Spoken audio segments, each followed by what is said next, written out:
Toilet ఉందా madam? ఉందండి. రండి, ఇదిగో. ఆ సీట్లో కూర్చోండి. ఓకే. సోనీ, హాయ్. మీరు కాస్త ఇటు వస్తారా? విండో సీట్ అయితే బాగుంటుందని. కదా, అందుకే నేను ఇక్కడ కూర్చున్నాను. ఆడపిల్ల అడిగిందని కూడా లేదు.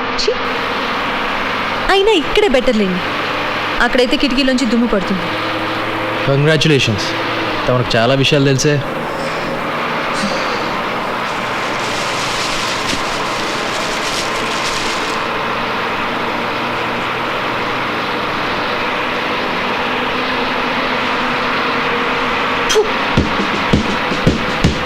మరి అందుకే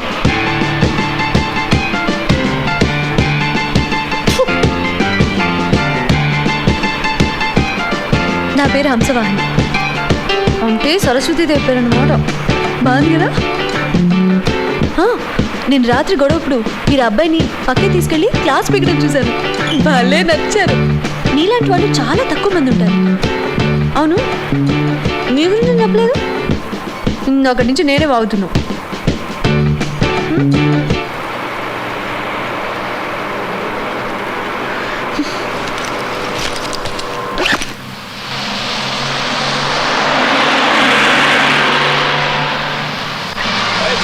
డాబా వచ్చింది, 10 నిమిషాలు బస్ అవుతుంది. టిఫిన్లో భోజనాలు చేసేవాళ్ళు తొందర చేసి రండి. చాయ్ జల్లి గరం కూడా బసాయి సాయరే. గ్లాసులు మంచిగా కడు.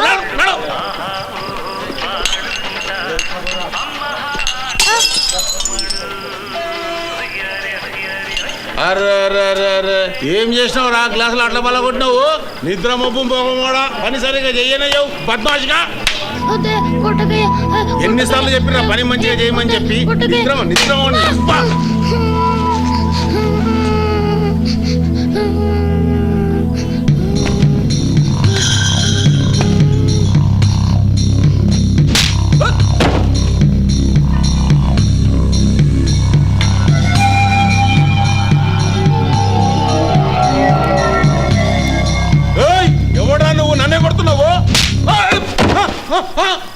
నువ్వు చేసింది 2 తప్పులు. ఒకటి పసివాడి చేత పని చేయించడం, రెండోది పావుల గ్లాస్ పగిలినందుకు వాడిని చావు కొట్టడం. అయితే కొడతావా? అతను కాబట్టి కొట్టి వదిలేశాడు. అదే నేనైతేనా? అయినా ఎంత పని పిల్లోడైతే మాత్రం చిన్నాన్ని పట్టుకుని కొట్టడం ఏంటి? ఇలాంటి వాడిని ఏం చేసినా పాపం లేదు. చిన్న పిల్లాడి చేత చాకరీ చేస్తున్న వీడిని కొట్టడం కాదు, అసలు వీడి హోటలే పీకేస్తే గానీ. కంగ్రాచులేషన్స్.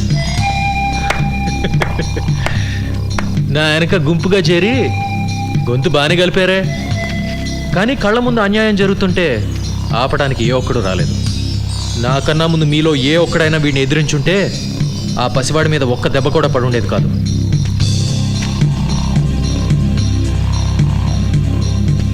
మా బస్ బయలుదేరిన తర్వాత మేమెవ్వరూ లేవని బొడ్డోడ మీద మళ్ళీ నీ విశ్వరూపం చూపించావో, చైల్డ్ లేబర్ యాక్ట్ కింద సీదా నేను జైలుకి పంపిస్తాను. సమజైందా?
ఈ నెల రెంట్ పే చేసినట్టున్నా? అదే మ్యూజిక్ వినిపిస్తాను. ఏంటిది? నువ్వు చక్కగా డాన్స్ చేసావు కదా అమ్మాయి, అది చూసి ఆనందం తట్టుకోలేక నీ ఆనందం కోసం కాదు నేను డాన్స్ చేసింది, నా కోసం, నా ఆనందం కోసం.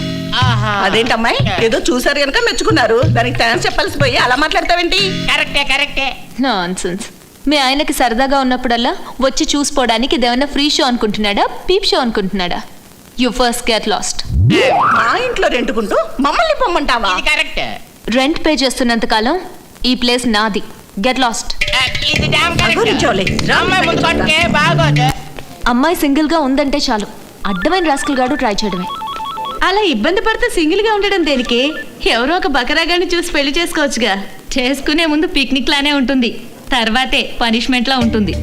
పెళ్లి మన వంటికి పడదులే. అసలు పెళ్లి కంటే లివింగ్ టుగెదర్ బెటర్ అని నా feeling. What you say Sanjay? ఏ అమ్మాయి ఒప్పుకుంటుంది? పెళ్లి చూపుల్లో 10 నిమిషాలు చూసిన బక్రాగాన్ని చేసుకునే రిస్కే ప్రిఫర్ చేస్తారు వాళ్ళు. నేను రెడీ. నీ గురించి కాదు, అమ్మాయితో లివింగ్ టుగెదర్ గురించి మాట్లాడుతున్నాను.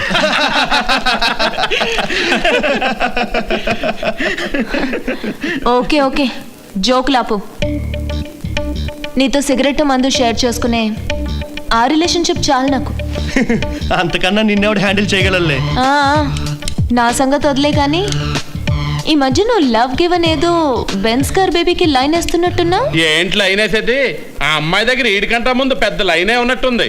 మొన్న అమ్మాయి వీడికి ఫోన్ చేసి ఇంటి దగ్గర ఎవ్వరూ లేరు వచ్చేమంది. వీడు ఎగేసుకుంటూ వెళ్ళిపోయాడు. ఏరా వర్కౌట్ అయిందా? ఏంటి వర్కౌట్ అయ్యేది? నిజంగానే ఇంటి దగ్గర ఎవరు లేరు, తాళం వేసింది. కంగ్రాచులేషన్స్ రా నందు, మళ్ళీ ఫూల్ అయ్యావన్నమాట. అసలు ఈ లవ్ అనే మాటనే బ్యాన్ చేస్తే బాగుంటుంది. లవ్, ఇష్క్, ప్రేమ ఇది 2 అక్షరాల పదం మాత్రమే కాదు, 2 నిండు జీవితాలు నడిపించే ఫ్యూయల్. ఈ ప్రేమ మీరు తెచ్చిన కథలో ఉందా? రాయుడు గారికి 2 అబ్బాయిలు, 4 అమ్మాయిలు, ఒక్క పని మనిషి. వాళ్ళంతా కలిసి సంతోషంగా సంక్రాంతి పండుగ చేసుకుంటున్నారు. పని మనిషి పేడ కలుపుకొని చుట్టూ నీళ్లు చల్లుకుంటా ఉంటది, కురస పట్టలు వేసుకొని. మీరు ఎక్సైటెడ్, నాకు చెప్పను కదా. నువ్వు మాత్రం పని మనిషి సంగతి చెప్పడం మానదు, చెప్పు. ఏమనుకోకమ్మా, పని మనిషి వీక్నెస్ కమిట్ అయిపోయింది. ఎంతవరకు నేను మిరపసేనమ్మి సీరియల్ తెద్దామని హైదరాబాద్ వచ్చింది దాకా. సంక్రాంతి పండుగ ఇంతలో హఠాత్తుగా సునామీలా వచ్చింది రాయుడు గారి 2వ కుటుంబం. ఆయన భార్య షాక్కు. పెద్ద కొడుకు పెద్ద కొడుకు విడిపోయారు, ఆస్తులు పంచుకున్నారు. 2వ కొడుకు సాగుపోతైపోయాడు. పెద్ద కూతురు రైడింగ్ లో పట్టుబడి జైలుకెళ్ళి. ఆపండి. కక్షలు, కావేశాలు, కుళ్ళు, కుట్ర తప్ప ఏముంది కథలో? ఇదేనా మనం నట్టింటికి తీసుకెళ్లి జనాలకు చూపించే సీరియల్? హత్యలు, కిడ్నాపింగ్లు, అక్రమ సంబంధాలు, మానభంగాలు, ఎంతసేపు కష్టాలు కన్నీళ్ళేనా? నువ్వు టీవీ పెద్దగా చూడవా ఏంది? అసలు ఆడవాళ్ళు టీవీల దగ్గర కూకునేదే ఓ ఏడవడానికైతే. వేరే గత్యంతరం లేక పాపం ఈ చెత్త అంతా భరిస్తున్నారు. టీవీ మీడియా చాలా పవర్ఫుల్. సీరియల్స్లో ప్రేమను గురించి, అన్యోన్యతను గురించి చూపించాలి. మానవ సంబంధాల్ని మెరుగుపరచాలి, విలువల్ని పెంచాలి. ఆ రైట్ రో, నోట్ దిస్ పాయింట్. మనలో మాట పని మనిషి సంగతి మాత్రం మర్చిపోవాక. వస్తాం. పని మనిషి ప్రేమ కథ తయారు చేసుకొస్తాం. అయ్యయ్యా తల్లి, ప్రేమ గురించి లెక్చర్లు. అది సరే కానీ ఏమంటున్నాడు సందీప్? ఈరోజు సినిమాకి రానన్నానని అలిగాడు. ఎందుకు రానన్నావు? Take permission and go. Boss అడిగితే నేను ఏదో ఒకటి చెప్పి మేనేజ్ చేస్తాను.